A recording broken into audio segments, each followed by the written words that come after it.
Je viens de voir le film de Lapide, cinéaste israélien Lapide, qui s'appelle Oui, Ken en hébreu, et qui met en scène une dialectique très importante pour moi, à savoir l'opposition entre la rigueur de la vie privée et le laxisme de la vie publique, ou inversement. Par exemple, dans le film Oui, qui a été présenté ce soir à la Filmothèque du Quartier Latin, on voit une rigueur au niveau de la riposte militaire et en même temps une sorte de débauche au niveau des mœurs, des artisans et des directions. Et c'est tout à fait intéressant.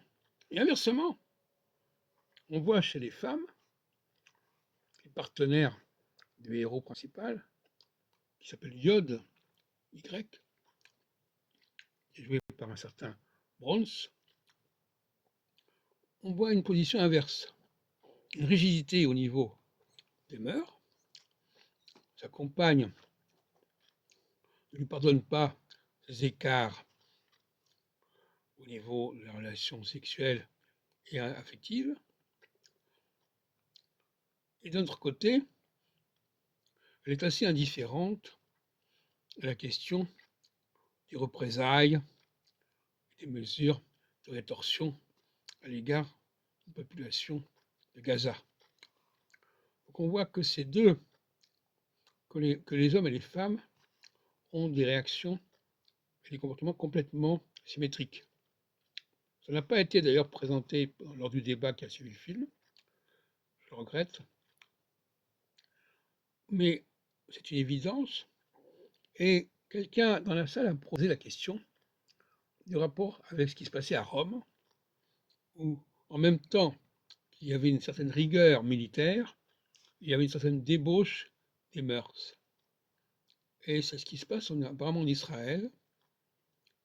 La contrepartie de la rigidité militaire, de la rigueur militaire, et des réactions, des ripostes militaires, notamment à ce qui s'est passé le 7 octobre 2024, a comme contrepoint de manière mise en scène, peut-être un peu caricaturale par la Lapide, une sorte de dérèglement moral, dérèglement des mœurs publiques, des mœurs privées, pardon.